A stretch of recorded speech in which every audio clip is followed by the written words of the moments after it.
Hi folks, welcome back to another episode. I am just settled in. As you can tell, I'm still working on getting a stock archery arrow landed on this here rest. This is a Matthews V3X Integrate Ultra Rest Spot Hog Single Pen Sight.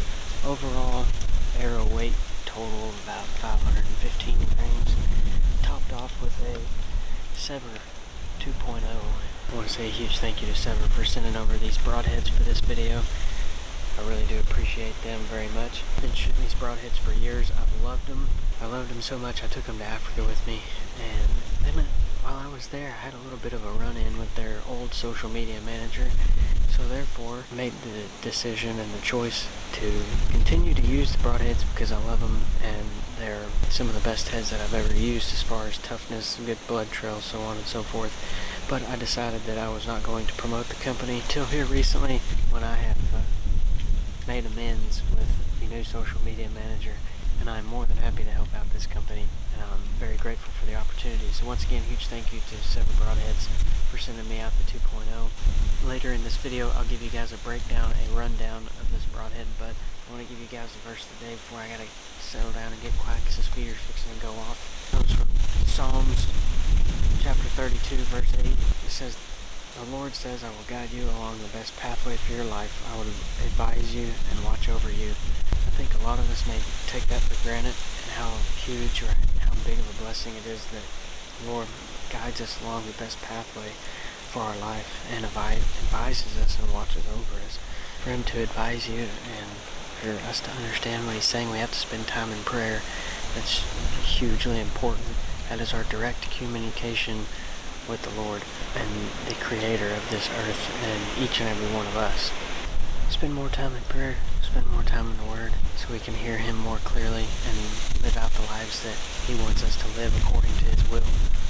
But I'm all knocked up and ready to go. Waiting on a buck of some sort. Been watching this doe for the last few minutes. She's just kind of hanging out in the corner. She might come over here. But I've had some really solid bucks hitting this feeder, and I'm hoping that they'll show up this afternoon. This wind, I'm not too entirely sure what they're going to do, but we're going to sit back and wait on them. You guys buckle up and enjoy this one with me.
Arrowhead broadhead just absolutely dominated.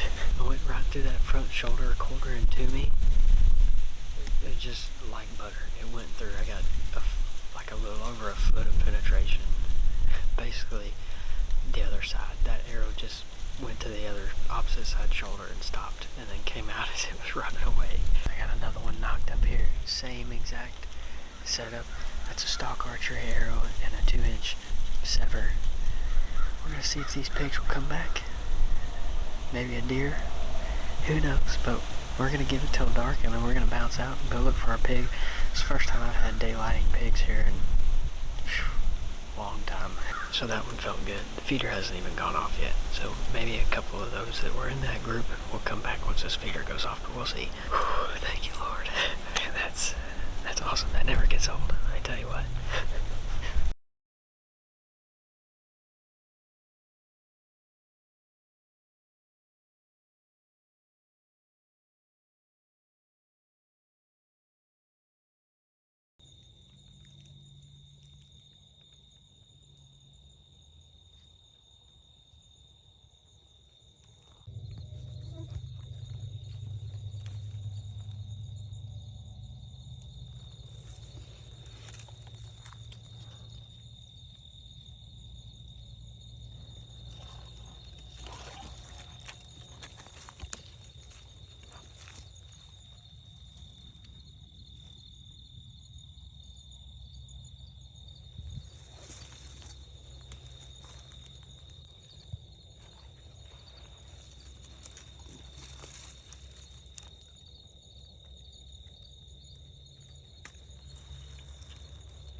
Go, swine.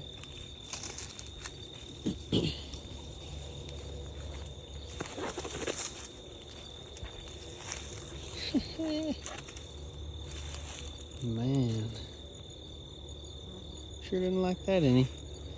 It's a bigger pig than what I thought it was.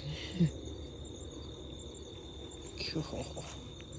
That is insane.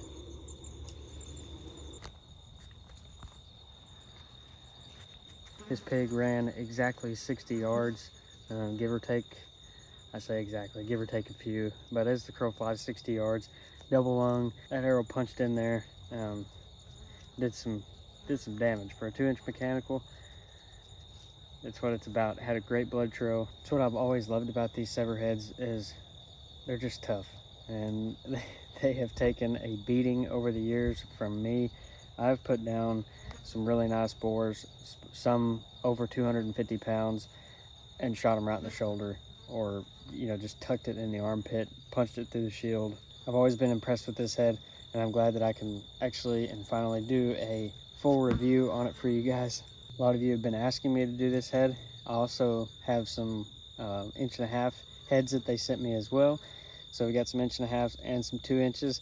We're gonna be testing these out on more pigs and some whitetail. That's probably top 3 favorite heads for whitetail, and it's just an all-around solid head. And they're made of titanium, so they're unbelievably tough.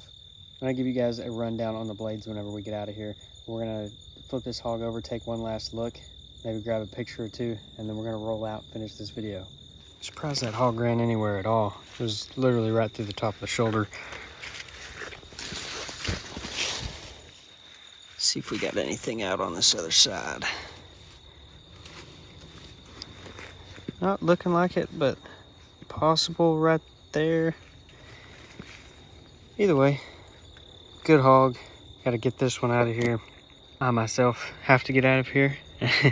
And I thoroughly enjoy a good broadhead testing video. You guys know I'm a sucker for them spotted ones. That's a pretty good boar, probably 100 pounds. 115, 125 at there, somewhere in there at the tops. It's a really nice hog.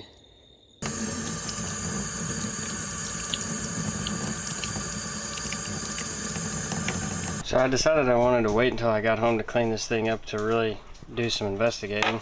And it appears as though neither one of these blades really took on a whole lot of damage. This one blade right here, you guys can see it out towards the end, has a slight curvature to it.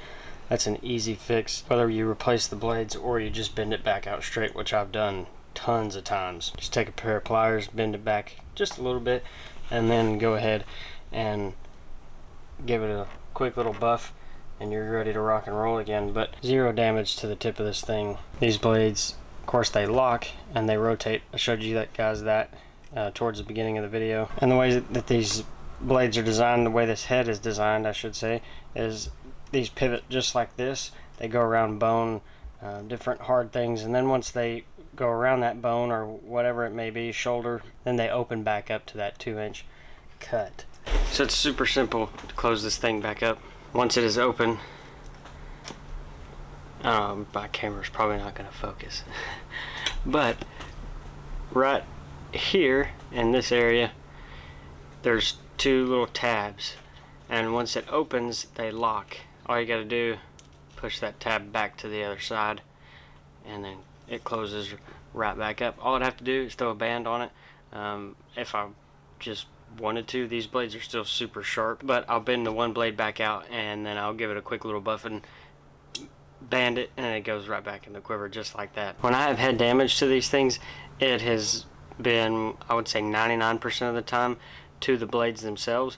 You can easily get replaceable blades, and it's super simple to replace. It's just the one set screw that you guys are seeing right there in the very top. You take it out, drop a new set of blades in there, put it back in, and you're ready to hit the road again. A lot of people hate mechanicals and don't like them, whatever. Say that a lot of people's biggest argument about mechanicals is that they fail to open. And I'm not sure if it's just because of ignorance or if it's something that someone has heard, but this thing has absolutely no choice but to open.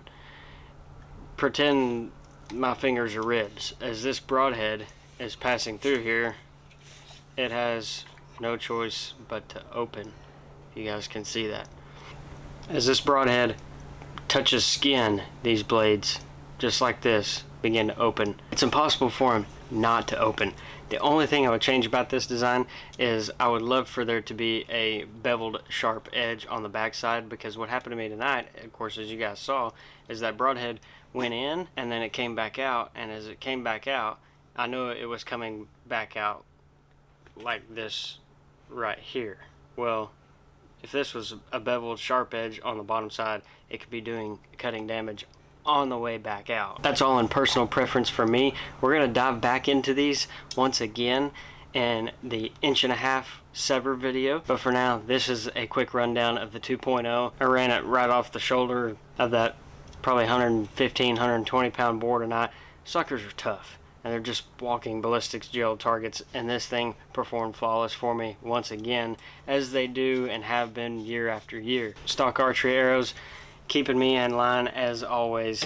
We got a cold front coming in this weekend that I'm super stoked about. It's going to drop the temps down into the 50s for the lows, 70s as the highs. Hopefully it'll really crank these deer up and get them moving really well. We've got 2 different north wind spots, one of which has been holding some pretty good bucks as well, and I'm excited to get in there this weekend with these cooler temps and north wind. Gonna keep after these deer, and we're dang sure gonna keep after these hogs whenever they come in and try to cause a problem. Thank you guys so much for watching. Be sure that you're subscribed if you haven't done so already.